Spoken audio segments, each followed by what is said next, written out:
we start, gentlemen, and both you are friends, so friends and gentlemen. What is a seam? Is the seam a border and a border between TSOs or a border between regulators? Ross, start. US. What is? Thank you. Thank you, Jean-Michel. Well, first I should say that seam probably means different things to different people. So we probably need some context, but particularly in the US, by a seam, I would mean the issues related to trading electricity or maybe sharing reserves, so other products besides energy, across the geographical borders between two markets. And I particularly use that word when there are differences in market rules between the markets, or perhaps even if there are similar markets where there is tie-line capacity limits compared to, say, internal trading.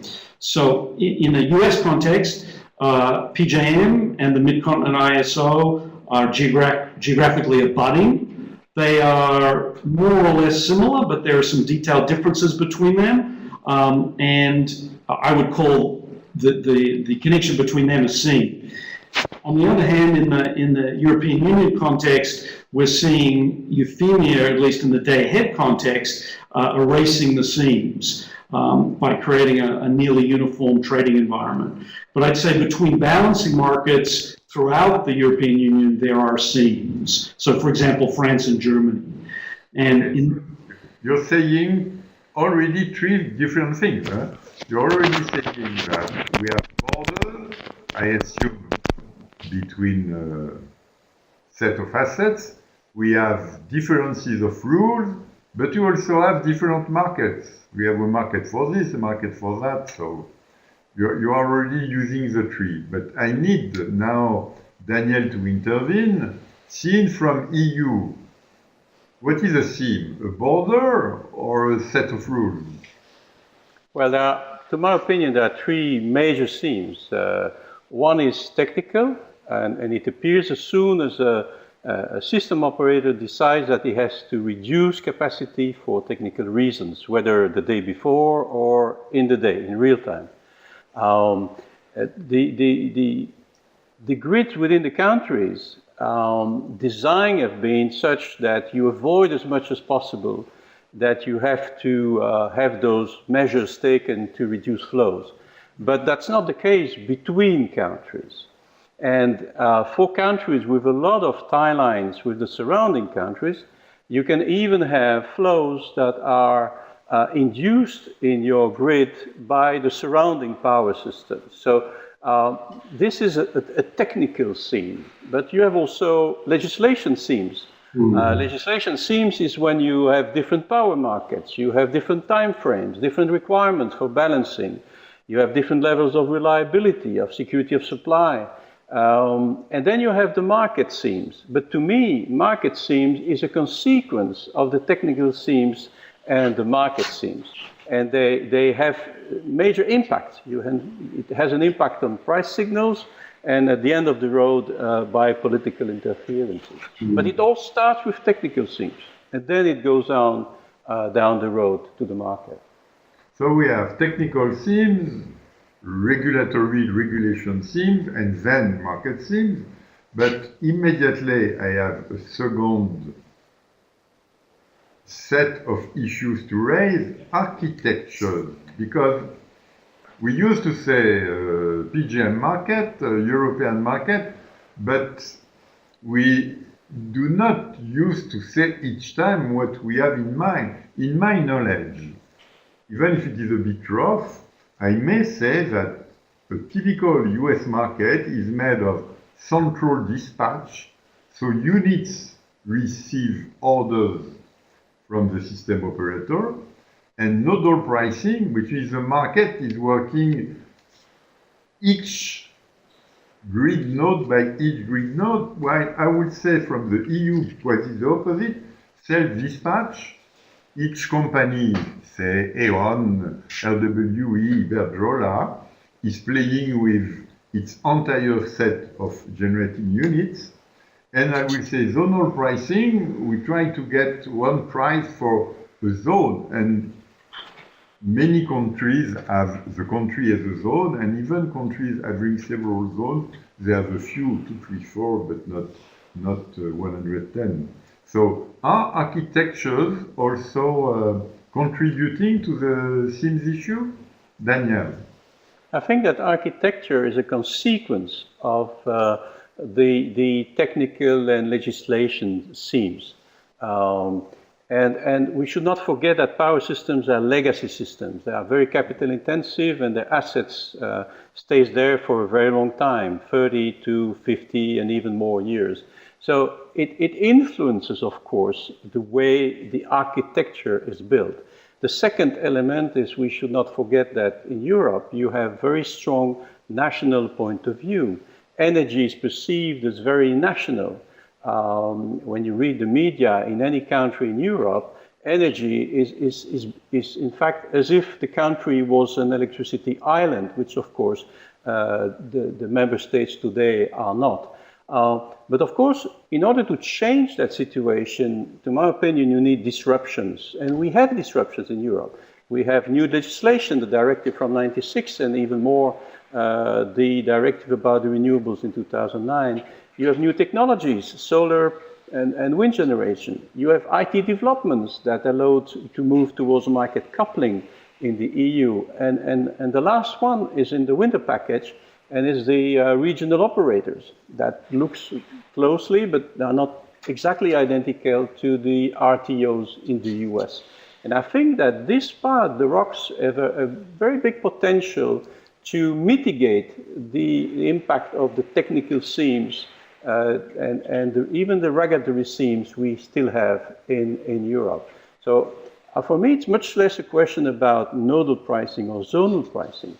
Zonal pricing is the reality of Europe because the way energy is perceived politically. But it's not really the driving force. The driving force, to my opinion, is how to reduce the way these themes, technical and legislative themes, are still in place today. ROCs is the way to achieve that. Yeah, welcome, Daniel. That's the way it is seen within Europe by a leading practitioner. Now let's move from the US and to see that via academic lenses. Through your Texan spectacles, what do you see, Ross?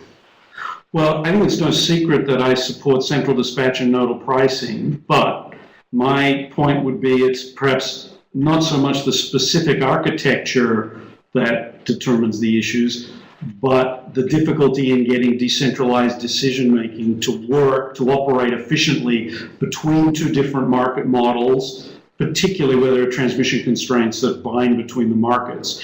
So as Daniel conveyed earlier, loop flow obviously complicates that. So I would say whatever the architecture, and of course I have a particular opinion about that, but whatever the architecture, I think I would advocate for the architecture to be applied consistently across as large an area as possible, which I think is consistent with this regional operator idea. Now, would I like the regional operators to be nodal and centrally dispatched? Yes, but I think perhaps the key point, and perhaps one that Daniel and I could agree on, is that getting it to be regional, that is to say large enough scale, is a key issue.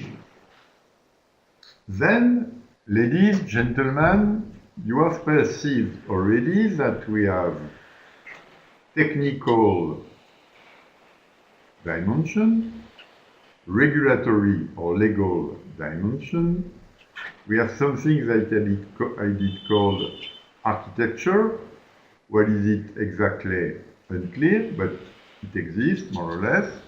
Now we are going to enter into it, which is we do not have a single electricity market. We have sequences of decisions taken by market players or by system operator. And these decisions are sequenced. I did take 4 to make it simple. I need 4.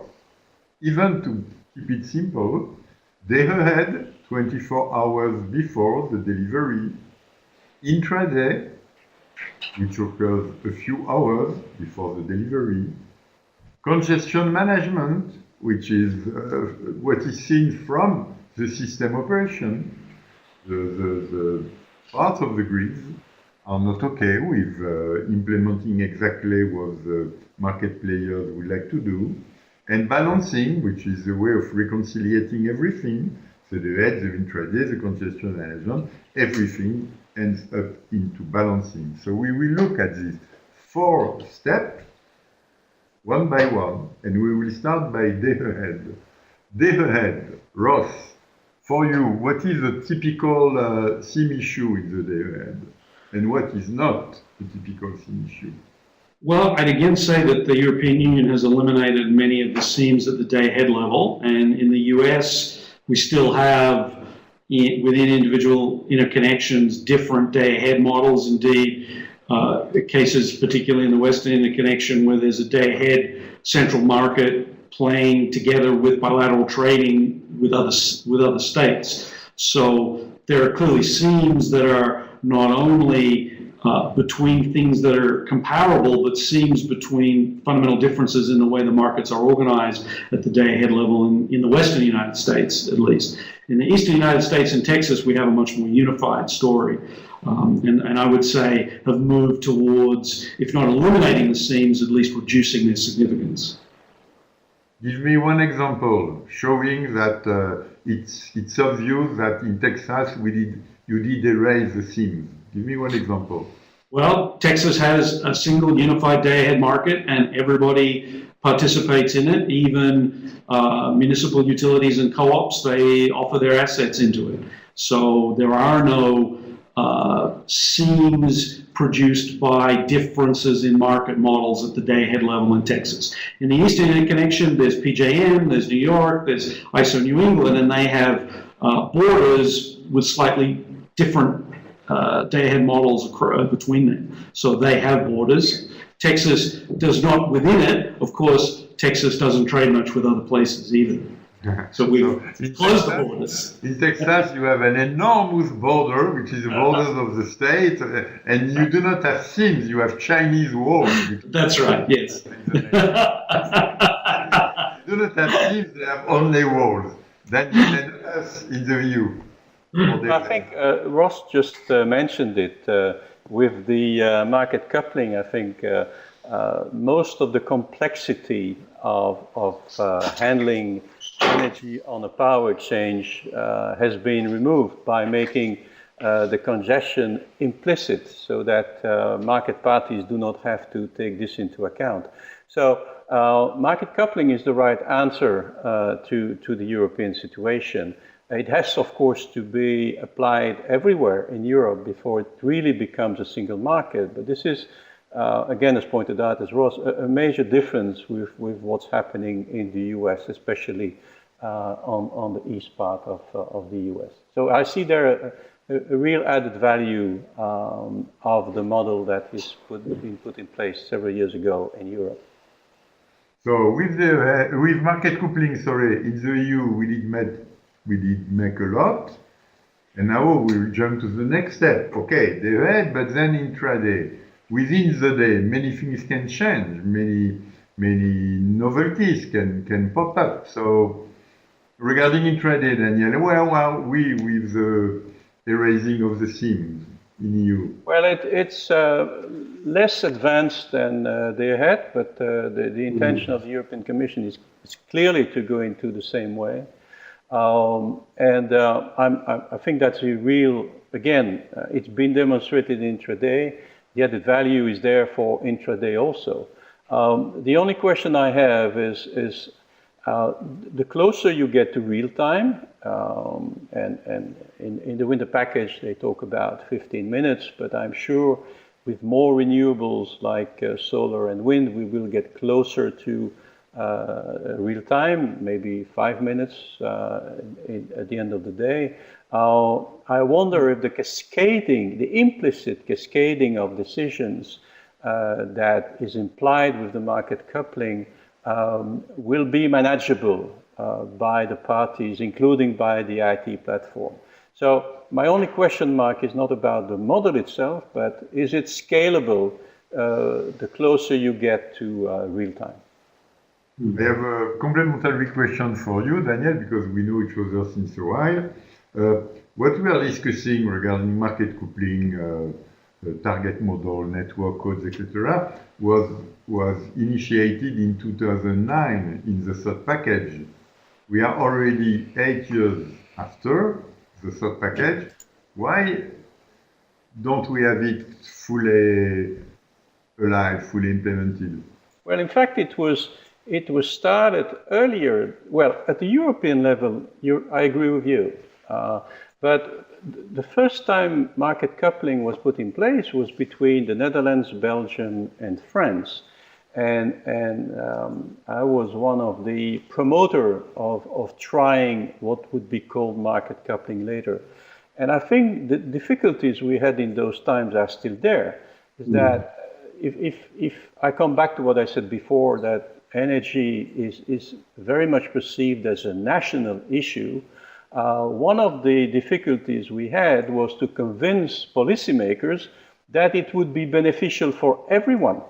Each minister was very much concerned that by putting in place market coupling, it would be seen a few months later or a few years later that this country would be the loser of the market coupling. And I think this is really an issue when you go to 27 member states to demonstrate that in all circumstances, everyone is going to be a winner. Nobody believes you. Yeah. So I think that's really one. It's not the technical issue itself, because the IT platform is there. It's how to convince people that everyone will be a winner. I understand. So, Ross, does exist any theme intraday in the US between TSOs or markets? Well, the reality is there aren't centralized intraday markets in any of the US markets. There are some over-the-counter intraday trading, but there's no counterpart of an intraday market in the US market. So no markets or no seams, I suppose we might say. Quick answer. And how would you explain why we have markets in some states and nothing in other states? Meaning restructured markets in some places and non-restructured markets in others? Well, the California crisis back in 2000 had a significant effect on a lot of states who, perhaps similar to the countries that Daniel is describing in Europe, were asking themselves, will I benefit from moving forward with restructuring? And I think many of them were on the fence. The California crisis gave many of them an opportunity to say, we don't want to do it. And the status quo has basically become somewhat fossilized in the US. The states that restructured have restructured and the other ones have not. Did you catch it? Now we are jumping to congestion management. So we do not need to come back to Daniel, we can stay with Ross. Ross, is congestion management already done when we end the day in the US, or is it still to be done? Well, let me say that there is a really fundamental difference in philosophy between US markets and European markets. US markets philosophically say the real-time market is the market and everything else is a forward market with some perhaps characteristics of physical commitment in the day ahead. And the European market, if I can caricature it, says the day ahead market is the market and everything else is the system operator dealing with technical constraints. So we need to understand that's a very huge philosophical difference. My own perspective is that it's very hard to imagine fully efficient congestion management without a single interconnection-wide entity, meaning the whole of the Eastern Interconnection, or the whole of the Western Interconnection, or the whole of the Western Europe. Having said that, once you get to a big enough scale, I think you could argue that there are limited additional gains from going to an even bigger entity. So for example, PJM is probably at a big enough scale, MISO is probably at a big enough scale that the loop flow and other externalities are predominantly internalized. If you talk about small European countries dealing with their own congestion management, I think it's hard to believe that that would lead to efficient trade. So I think there's a minimum scale needed so that a lot of the economically significant loop flow issues become internalized. And I think that would be the way, the lens through which I would look at how to scale the regional operating companies, for example, regional operators in the EU. So Daniel, do we have themes coming from the size itself regarding congestion management, or what is the congestion management doing? I think in EU, from day-ahead and intraday. I think in EU congestion management is again a legacy issue.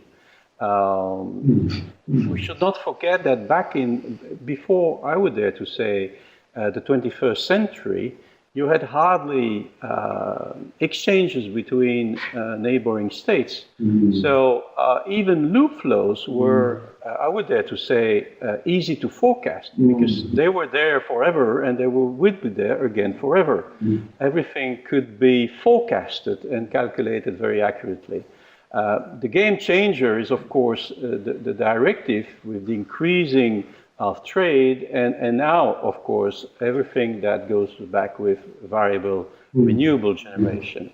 So today, I think we have really reached the limit of the way it's been done in Europe, the term congestion management, because with the increasing variability, so the difficulty to forecast in advance what's going to happen. And when I say in advance, it's not next hour, it's next month, next years.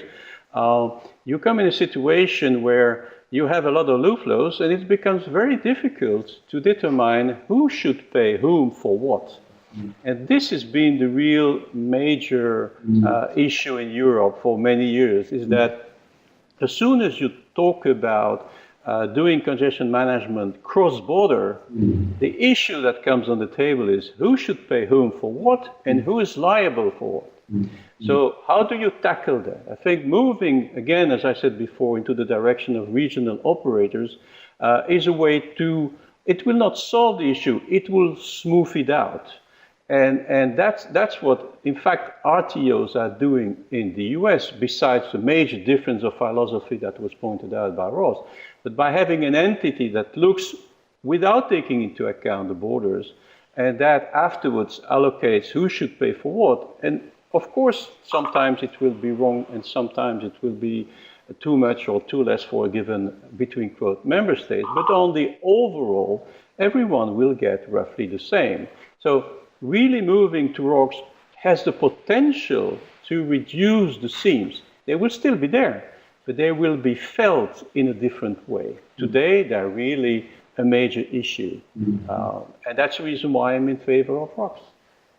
You already touched upon real-time imbalancing, but I have to flag this word, real-time imbalancing. Could you simply rephrase what you said by using the way you want as a real-time imbalancing as the ultimate stage where everything is reconciliated, market and system operation?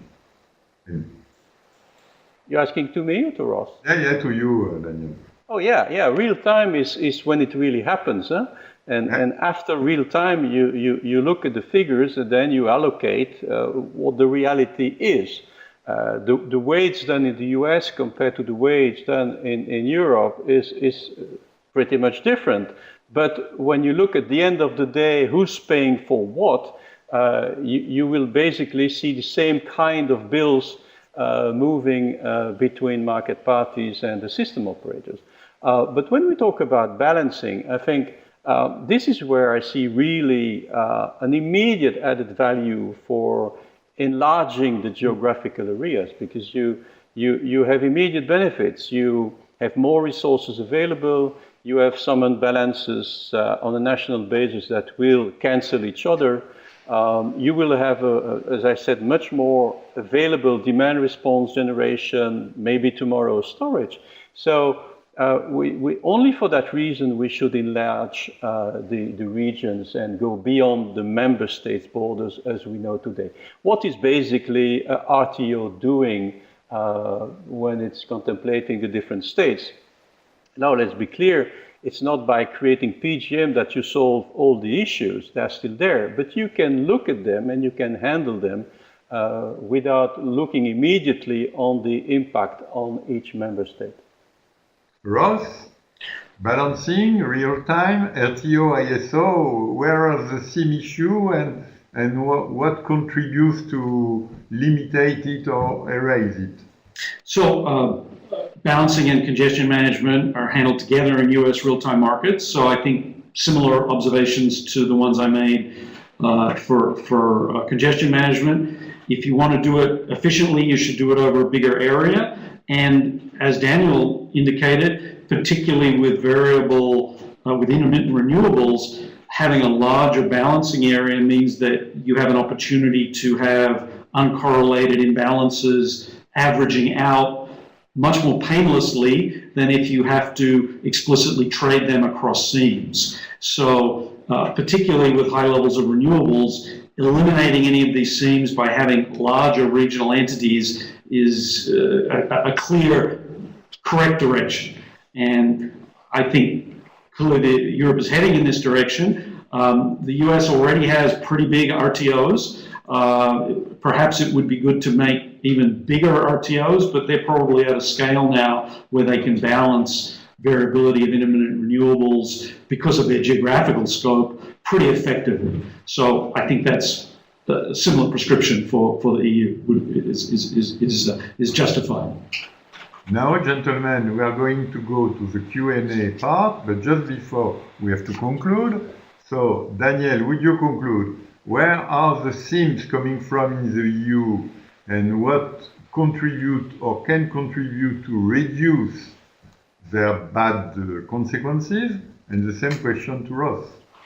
I think reducing the technical and regulation seems is top priority. The market will follow. And everything we can do to remove or soften the legacy we have with the borders between the power systems of the member states would be positive for everyone and especially consumers. There is however one question mark for which I have no answer is how do we see the cascading of decisions and liabilities given the fact that we have more and more variable renewable generation that is connected to distribution grids. And this question, you find it both in the US and in the EU.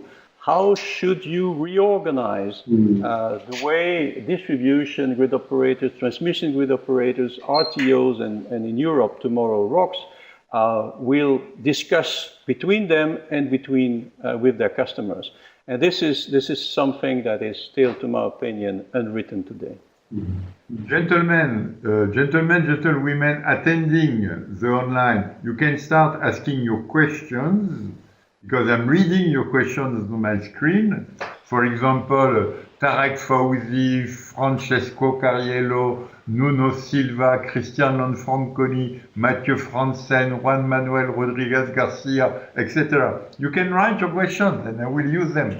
And now, thanks Daniel, you did put renewable at the end, but I was willing also to put renewable. So, Ross, where are the themes coming from in the US? What contributes to reduce them, their effects? And are renewables changing something or nothing? Ross, go on. Well, Daniel alluded to the reality of individual countries' interests and desires limiting perhaps what can happen. I think now in the US it's hard to imagine PJM supplanting Mid-Continent ISO or vice versa, or one of them forming a super RTO. So I think those themes are there to stay. And Texas is not going to connect with other places. Those seams or walls are there to stay. And the operational question, I think, or the relevant question is, are they big enough to facilitate renewable integration? And I think the evidence is, yes, they can handle their real-time markets cover a large enough geographical scale that they can deal with most of the short-term variability. Would it be better to form a super RTO? Yes, but it has technical difficulties, it has political difficulties, and so on that are real. And I think that diminishing returns is likely to set in. If I wanted to phrase that in a European context, I think it's hard to believe that a Belgium-sized country is large enough, but maybe a France-sized country is large enough. But I would defer to Daniel to judgment on that. We will see. I will take questions, and I will organize the questions in a logical way. The first one is to both of you. What is the fundamental difference between having a TSO or having an ISO? And do they have the same philosophy of operation? Daniel, what's your mind about TSO, ISO? Well, there are several differences. One is who owns the assets. In Europe, most transmission system operators are the owners of the assets. Secondly, who operates the market? In Europe, the market is operated by power exchanges, and on the side you have also the over-the-counter contract. While in the States, it's also a central dispatch, which is not the case in Europe. So there are many differences between the concept of a TSO in Europe and an ISO in the US. The question was from René from Villarreal. Ross, how do you see this? I think Daniel covered it.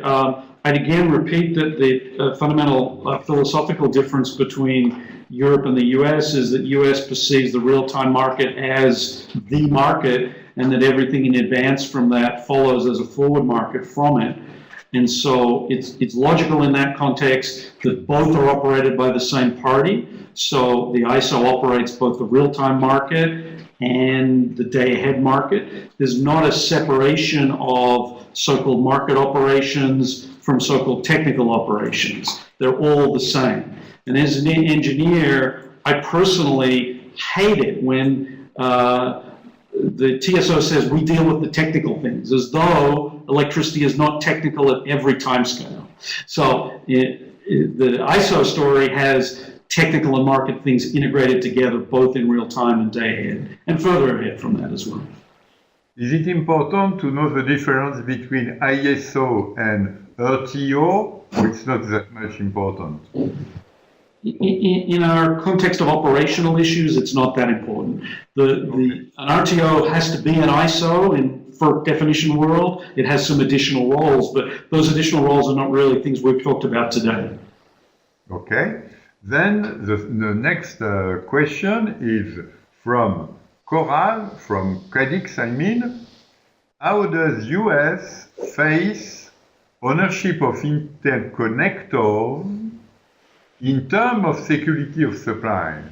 And is technologies of storage playing a role there? Daniel, if you want, you can give it to Ross. Huh? Daniel. I deal it to Ross. Oh, Ross.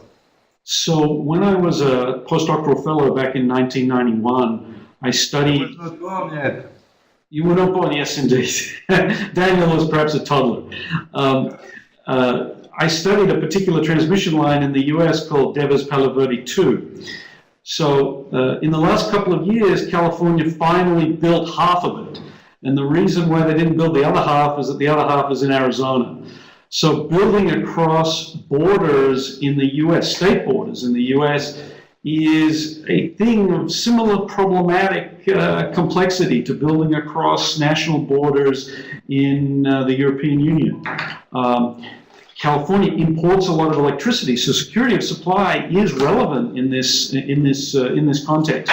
So I think it's problematic, and in a larger sense, the places with the best wind and renewable resources in the U.S. are often not where the population centers are. Texas is a counterexample of that, but outside of Texas, a lot of the best wind resources are not where people live.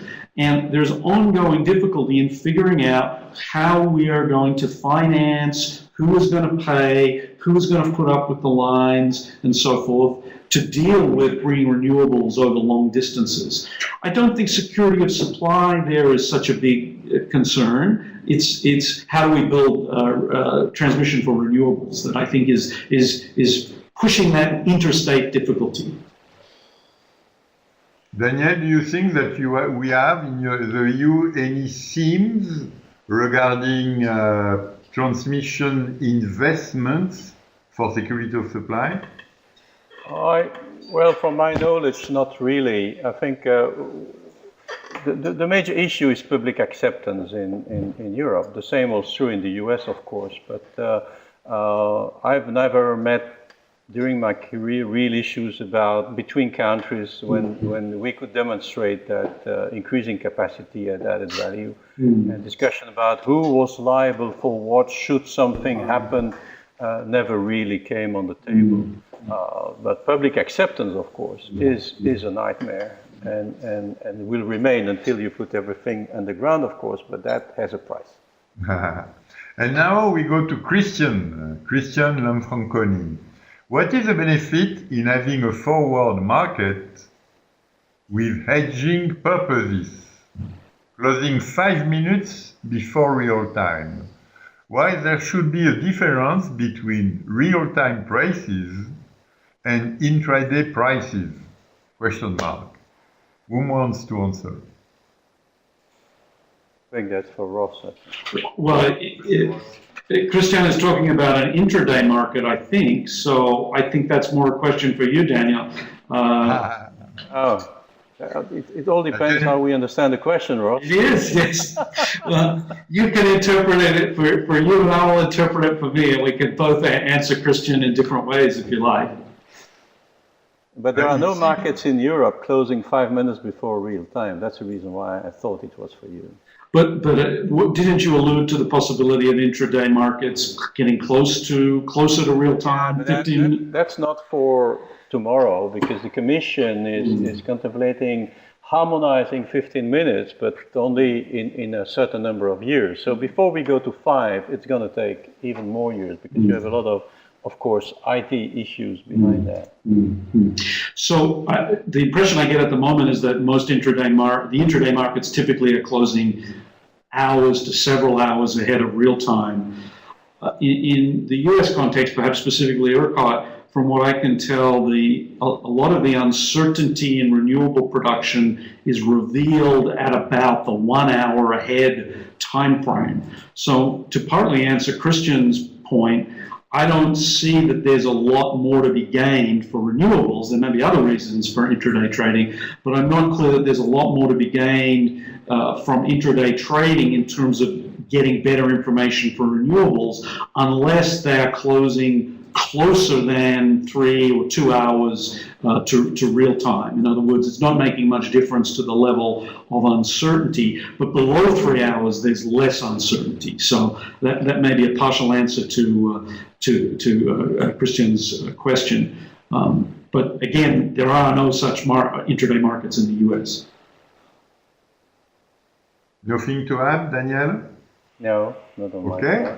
Then Stamatios. Stamatios is saying, currently, energy markets, I assume, currently, energy markets, either in the US or in Europe, do not provide adequate investment signals. That's why someone is pushing for parallel capacity markets, capacity mechanisms. Could these capacity markets or mechanisms be considered as a theme issue? So I think it's proved extremely difficult to get fully consistent capacity markets and day-ahead and real-time markets in the US. I'm personally not an advocate of capacity markets, and to the extent that you have differences between the designs and it's not really functioning as a forward market, I think there are likely to be ongoing problems. But it's absolutely fair to say that investment signals have really not been trusted and not been sufficient from the energy prices alone to bring forth capacity in most of the North American markets. And that is one might say, a defect of North American markets. I think it's the same in the EU. It's not only a problem in the US, is that the signal markets are either not present or not sufficient. But I would like to come back in the former times, previous century, where the price signals could be forecasted for 20 years. Today, price signals cannot even be forecasted for the next 6 months. So that's a major issue. There are price signals, but are there clearly showing a trend that justify investing in new generation or not? That's the question mark. Now, about capacity mechanisms, I once called that a weapon of massive market destruction. So I'm not really in favor of it, but I have to recognize also that you cannot remain in the middle between no investments and maybe someday we will have price signals. The problem for Europe is that capacity mechanism, if it's something that is designed member state by member state, then it becomes really a mechanism that destroys the market, because anyone that wants to do something will do cherry picking for the best approach and the best advantage he or she can find for our company. So capacity market, in my eyes, can only exist providing it's with a European view and not a local, national point of view. And this reinforced, to my opinion, the added value of having somebody looking maybe not on the whole Europe, but at least much larger regions than countries we know today. I certainly concur with that. And now from Georgios. Georgios is saying the physical system, so the power system, is not seeing any borders or zones. So how could the market work if the market doesn't see any system? In extenso, how does work a market which is not nodal, which denies the system? Daniel. Well, it's the best approach you can have given the situation we know in Europe. If we are, you said yourself, Jean-Michel, market coupling started in 2009 at least in legislation terms, and we are 2017 and it's not yet unified in Europe. Could you imagine having nodal pricing all over Europe?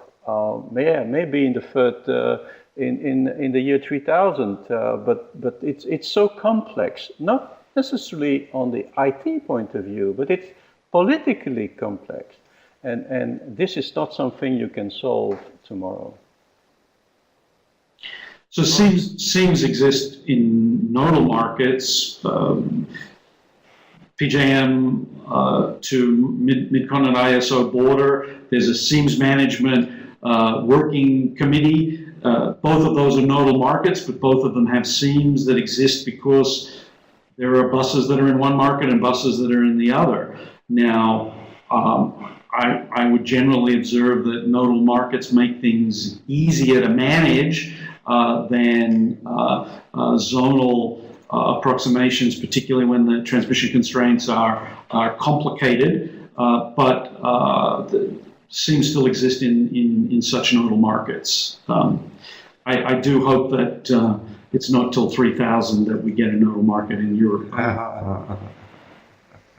Anyway, none of us will verify it.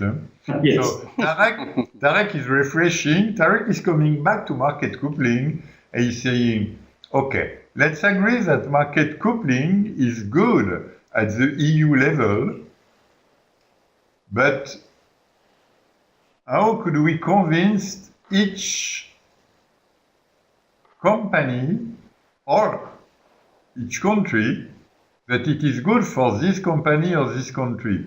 How could we do in the future, or how did you do in the past, Daniel? How did you convince? Well, we each of the three people in charge of, let us say, starting the whole game in France, Netherlands, and Belgium, we were all convinced that it would be. So we were, I suppose, sufficiently convincing to the political, to the decision makers. But honestly, we didn't know for real what would be the result. We were flabbergasted that it was so good even after a few days. Now, the question here is it's a very good question because it's very close to what is happening in the reasoning of people who have to take decisions, is that we are always confronted in the power business between an impact for tomorrow. And of course, generation companies, consumers of country A will dislike seeing a slight increase in what they have to pay tomorrow. But we have to look on the next 20, 30, 40, 50 years. And when you look on that time scale, well, the welfare surplus for Europe will be there for everyone. So on a short-term basis, it can be, it can have a slight, I always say slight negative impact on the bill, but on the long term, it will be beneficial. How do you pass that message to everyone? Well, that's clearly a major issue for the European Commission and the European Union as a whole. What I find interesting in that question is it somehow assumes that the interests of a generation company and the interests of a country are coincident. Now, I know that you still have state champions somehow, even if they pretend not to be, but I think it's from my perspective, a very strange viewpoint to not be fully interested in maximizing welfare. In other words, Daniel's point is exactly on point. And to be bending to the particular short-term benefits or not of a particular company seems to me to be anathema to the point of restructuring, which is to improve the efficiency, improve the welfare. And if particular companies don't benefit from it because they're, for example, dinosaurs with poor technology, the attitude in Texas is you go bankrupt. I know that may not be a very popular story here, but in fact, several companies in Texas have gone bankrupt because they made the wrong investments and they didn't plan for the long term and so forth. And on the other hand, our welfare has improved. We have a last question, and after that we'll conclude the conclusion. The last question is rephrasing something we already saw. It's about capacity markets or capacity mechanism. Do we have a capacity issue because we have overcapacity or because there is a design flaw in the wholesale markets? What do you think? Daniel? First we have an overcapacity issue in Europe when you see Europe as a whole. It doesn't mean you have overcapacity everywhere. That's often a misunderstanding. The fact is that the incredible increase in viable renewable generation that we have seen in many places in Europe is such that it kills the good old merit order model. And so the price signals we have, there are a lot of question marks behind the validity of these price signals given the financial support we give to the viable renewable generation.